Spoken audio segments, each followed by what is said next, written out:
시간에 우리 말씀을 전하기에 앞서서 오늘 오랜만에 함께 예배드리는 우리 홍동기 형제님, 우리 정정란 자매님 감사드리고, 오늘 처음으로 예배 같이 드리시는 우리 저 뒤에 성도님 계십니다.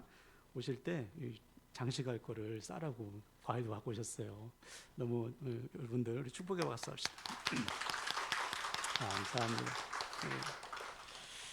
자, 늘 하는 인사지만 오늘 특별히 우리 마음을 다해서 우리 앞뒤 잡아 보시면서 우리 축복했으면 좋겠습니다. 사랑합니다. 축복합니다. 아멘.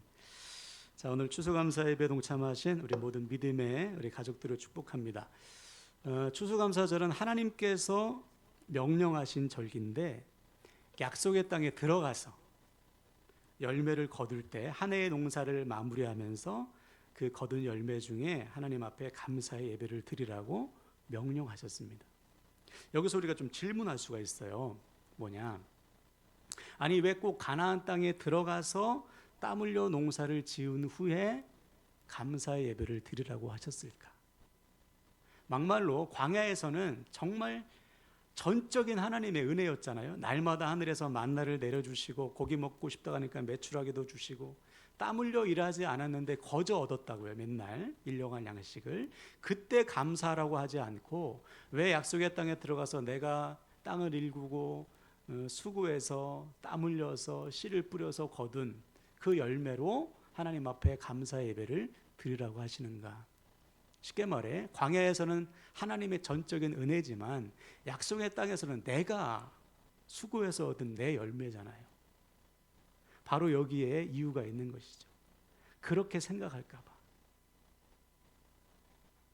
약속의 땅에서는 내가 땀 흘려서 얻은 내 수고의 열매지, 이거 내 거지 라고 생각할까 봐 하나님이 아니야, 광야에서 너희를 먹이신 분도 하나님이시고 약속의 땅에서 열매를 거두게 하신 분도 하나님이시야. 그러니 하나님께 오직 영광을 돌려라. 모든 것이 하나님의 은혜라는 것이죠. 여러분, 지금 우리가 이 자리에 서 있는 것도 마찬가지예요. 우리가 어제 우리 여성교회가 이거 준비했는데, 여러분, 하나님께서 비를 내려주시지 않으면 이거 없습니다. 하나님께서 우리에게 햇빛을 주시지 않으면 곡식을 거둘 수가 없고 우리는 그냥 죽어요. 그렇죠? 오늘 하나님께서 우리에게 건강 주시지 않으면 이 자리에 있을 수조차 없습니다. 아침에 눈을 뜨고 우리가 코로 호흡하는 것도 전적인 하나님의 은혜인 거예요. 아멘이십니까? 네. 이 은혜를 절대로 잊지 말라고 하나님께서 추수감사절을 지키라고 하시는 겁니다. 지금까지 지내온 모든 것이 하나님의 은혜다. 또한 추수감사절은 다른 말로 초막절이라고도 불러요. 한 해의 열매를 다 거두고 저장하고 하나님 앞에 감사를 예배드린 다음에 일주일 동안 광야에서 초막을 짓고 살라고 명령하셨습니다. 아니, 그 기쁜 날, 축제의 날에 왜 힘든 광야에서 텐트 치고 일주일 동안 살라고 하시는가? 이건 역시 잊지 말라는 거예요.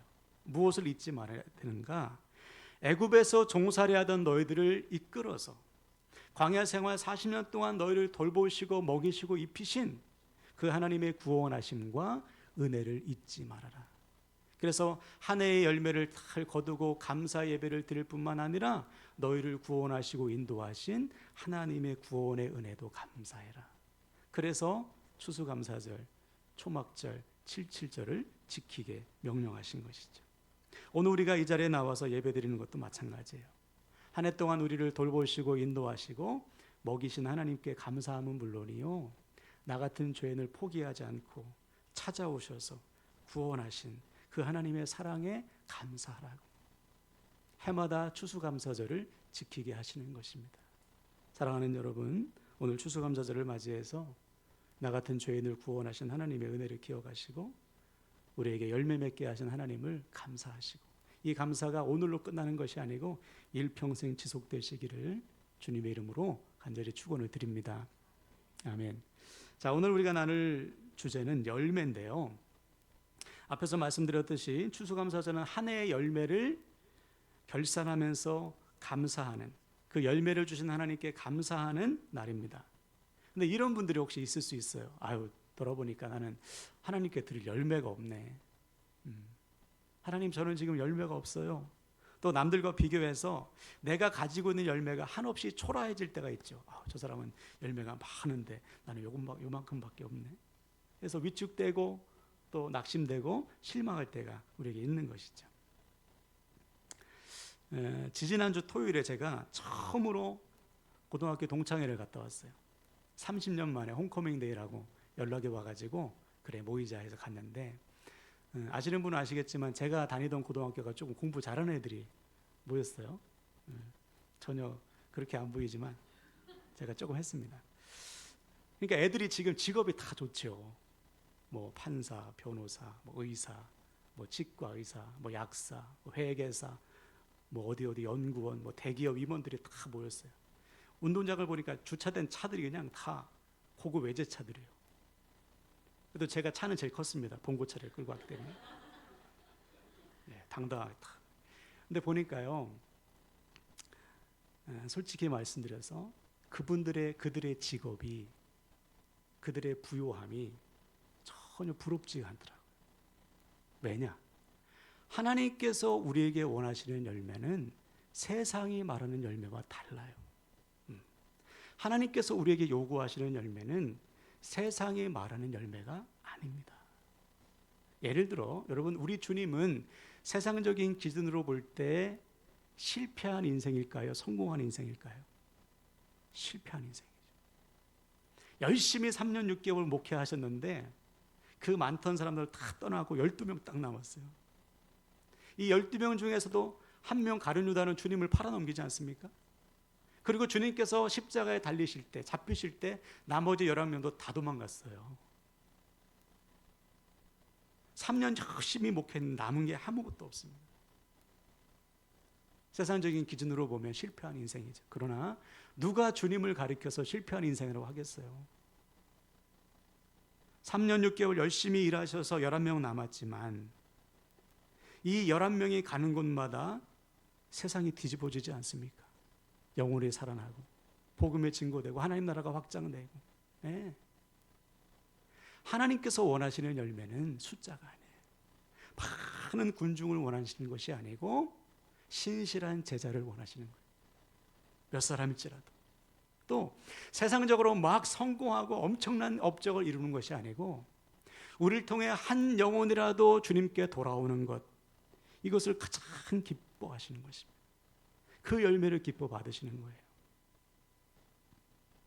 그러므로 사랑하는 여러분, 하나님께서 기뻐하시는 열매를 드리시길 바랍니다. 네. 남들과 비교할 것도 없어요. 나에게 주어진 자리에서 나에게 주신 것에 감사, 내가 할 수 있는 힘을 다해서 한 영혼이라도 살리는 것, 그것이 하나님께서 우리에게 찾으시는 열매다. 하나님께 드리는 헌신도 마찬가지예요. 하나님은 우리에게 양을 원하시지 않습니다. 얼마나 많은 양을 우리에게 하나님께 드리는지를 따지지 않으셔요.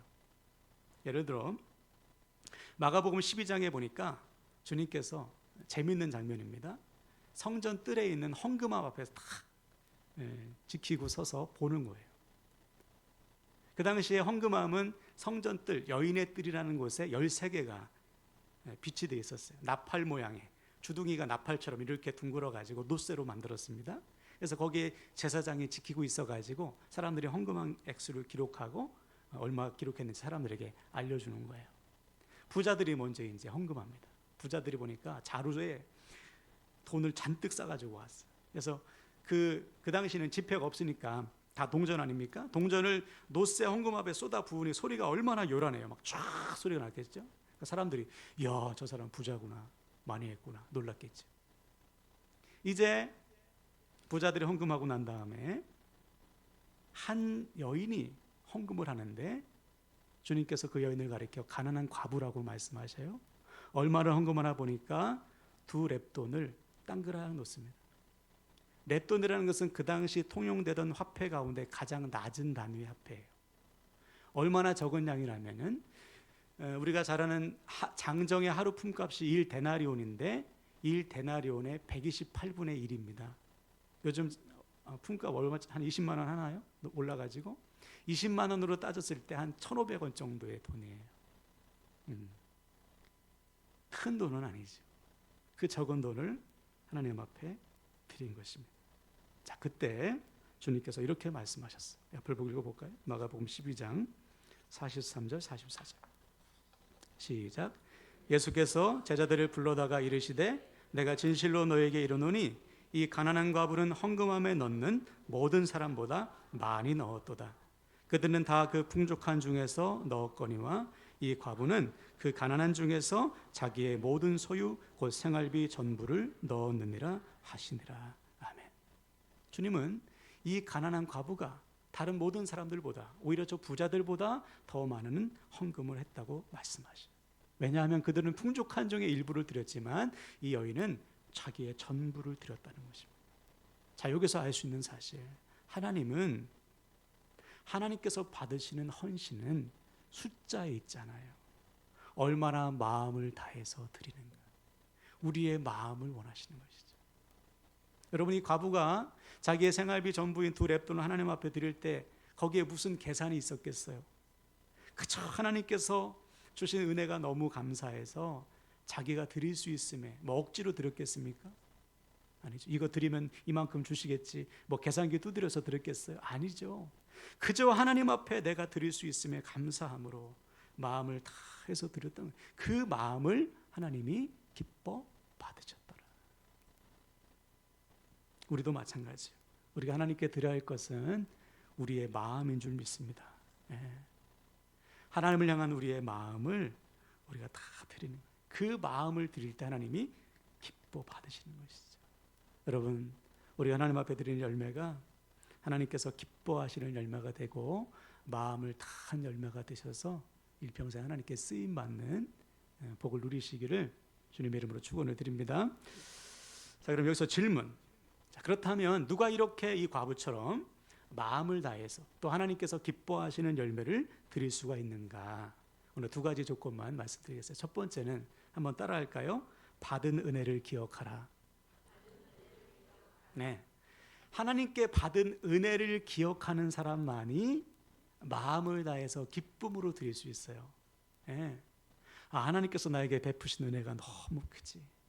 그 은혜를 아는 사람은 누가 시키지 않아도 하나님 앞에 감사의 헌신할 수 있는 것이죠. 자, 그래서 오늘 시편을 보면 이 126편의 주제가 있습니다. 별명이 있는데 성전에 올라가는 노래예요.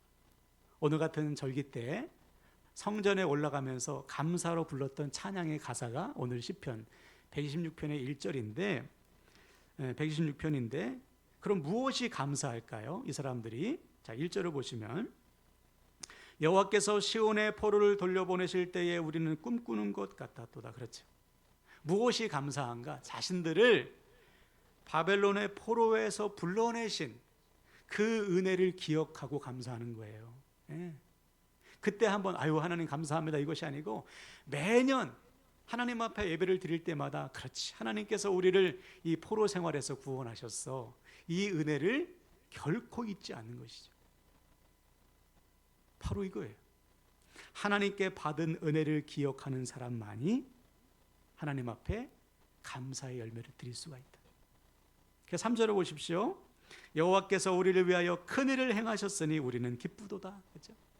우리에게 베풀어 주신 그 큰 일을 절대로 잊지 않는 것이죠. 나에게 한번 베풀어 주신 하나님의 은혜를 일평생 기억하는 것. 바울이 자기를 찾아오신 주님을 일평생 잊지 않는 것처럼, 그렇죠? 우리도 우리에게 베풀어 주신 하나님의 은혜를 잊지 않을 때 감사할 수 있어요. 여러분, 지금까지 살아오면서 은혜 한 번도 못 받은 분 있습니까? 한 번도 체험하지 못한 분 계세요? 없잖아요. 한 번이라도 체험했으면 그 한 번 가지고 일평생 감사할 수 있는 것이죠. 그리고 무엇보다 우리를 구원하셨지 않습니까? 할렐루야. 그럼 평생 감사해야죠. 당연히. 그래서 성경은 우리에게 이렇게 명령합니다. 신명기 16장 10절 볼까요? 시작. 내 하나님 여호와 앞에 77절을 지키되 내 하나님 여호와께서 내게 복을 주신 대로 내 힘을 헤아려 자원하는 예물을 드리고. 그렇죠. 받은 복을 기억해 봐라.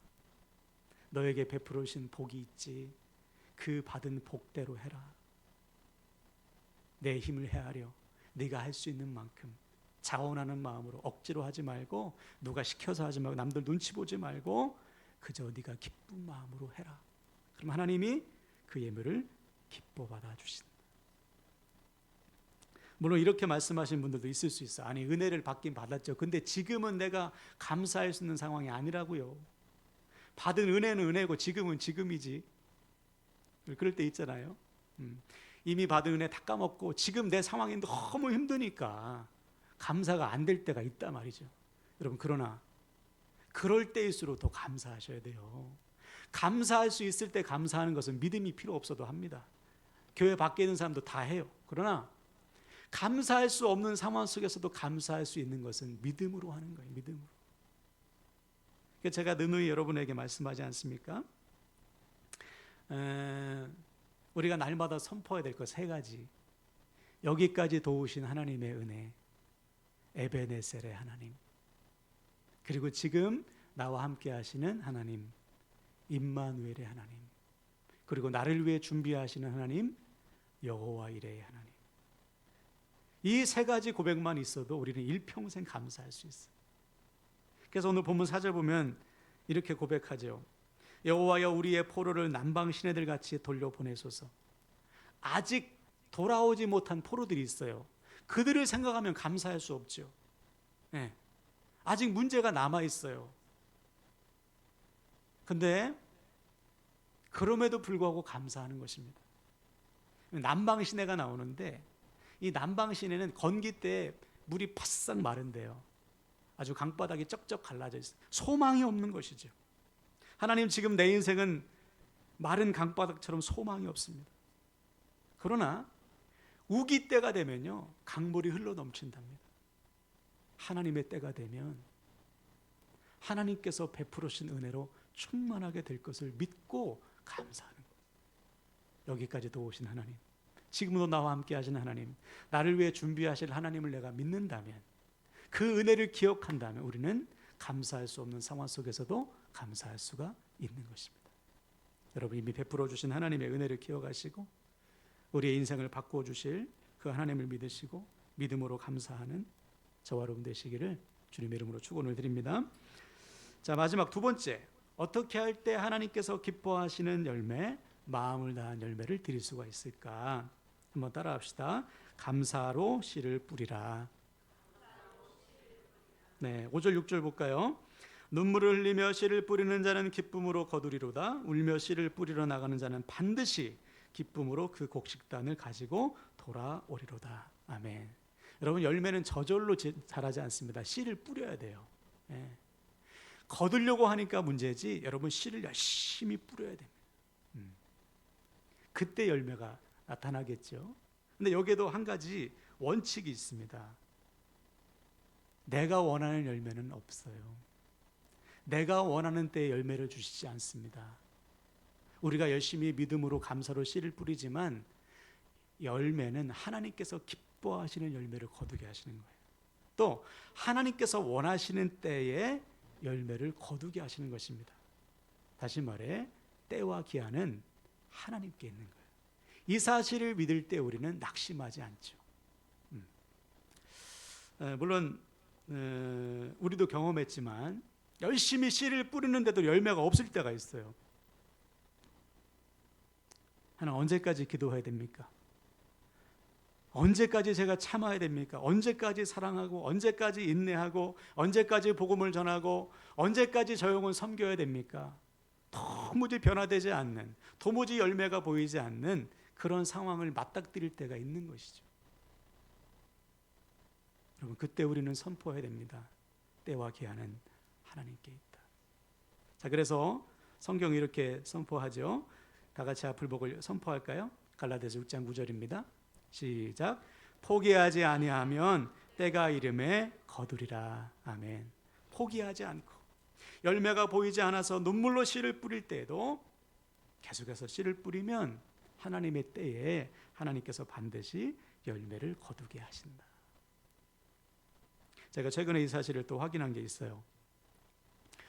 교회 화단에 보면 제가 여러 가지 꽃나무들을 심었는데 주일날 보십니까? 오늘부터 보세요. 그 중에 배롱나무라고 있어요. 배롱나무 아시죠? 보통 배롱나무는 7월 달에 꽃이 피기 시작해서 100일 동안 꽃이 핀다고 해서 백일홍이라고도 불러요. 여름을 대표하는 꽃이죠. 그래서 보통 7월 중순 되면 꽃망울이 아주 예쁘게 동그랗게 착 올라와요.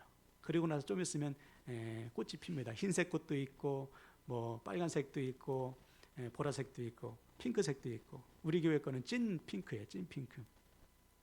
근데 얘가 7월에 보니까 꽃이 안 펴요. 작년엔 폈거든요. 중순 돼도 꽃망울이 보이질 않아요. 왜 그러지? 8월이 됐는데도 8월이 다 가는데도 꽃이 안 피는 거예요. 꽃망울이. 뭐 죽고 사는 문제는 아니지만 그래도 제가 키우는 거니까 속상하잖아요. 빨리 우리 성도님들에게 보여주고 싶은데. 그래서 물도 주고 진드기 같은 것도 막 잡아주고 그랬어요. 9월 한 5일쯤 되니까 꽃망울이 하나 탁 올라오는 거예요. 2달 늦은 거예요. 2달 얘가. 근데 여러분 지금까지 피고 있습니다. 지금까지. 포기하지 않으니까 하나님께서 하나님의 때에 피게 하시는 거예요. 아, 그렇구나. 내가 포기하지 않으면 하나님께서는 포기하시지 않으니까. 아멘이십니까? 내가 포기하지 않으면 나만 포기하지 않으면 하나님께서 이루시는구나. 여러분 확신이 있으셔야 돼요. 하나님께 심으면 하나님이 맺게 하신다. 우리 하나님이 신실하시기 때문에. 여러분 사랑하는 여러분, 우리 인생도 마찬가지. 열심히 하나님께 심으시길 바라요. 물론 내가 원하는 때 내가 원하는 열매는 아닙니다. 하나님께서 원하시는 때 가장 좋은 열매를 허락하실 것을 믿고 믿음으로 감사로 씨를 뿌리시기를 주님의 이름으로 축원을 드립니다. 자, 말씀 마무리합니다. 여러분 오늘 추수감사절을 맞이해서 우리는 우리를 구원하신 하나님, 여기까지 도우신 하나님, 먹이신 하나님께 감사드리고 있습니다. 여러분 이 감사가 일평생 지속되기를 바랍니다. 여러분 생각해 보십시오. 우리는 언젠가 하나님 앞에 서서 우리 삶을 결산해야 돼요. 그때 하나님께 드릴 열매가 있어야 되지 않습니까? 어떻게 해야 됩니까? 첫째, 하나님의 은혜를 기억하고 감사하세요. 감사할 수 없는 상황 속에서도 감사하시기 바랍니다. 두 번째, 열심히 씨를 뿌리세요. 내가 거두지 못할지라도. 그래서 여러분 히브리서 11장 보면 그분들이 다 자기가 뿌린 씨앗을 거두지 못해서도 멀리 서서 기뻐했다고 하지 않습니까? 우리가 뿌린 씨앗 우리가 거두지 못할 수도 있습니다. 그러나 우리 후손들이 또 거두게 될 거예요. 그것을 믿으시고 감사할 수 없는 상황 속에서도 감사로 눈물로 씨를 뿌리셨어. 계속해서 기도하시고 계속해서 순종하시고 헌신하셨어. 마침내 우리의 눈물을 기쁨으로 감사로 바꾸어 주시고 가장 좋은 열매를 맺게 하시는 하나님의 은혜 누리시기를 주님의 이름으로 간절히 축원을 드립니다. 우리 옆 사람에게 이렇게 축복하고 말씀을 마치겠어요. 받은 은혜를 기억하고 감사로 씨를 뿌립시다. 받은 은혜를 기억하고 감사로 씨를 뿌립시다. 아멘, 아멘.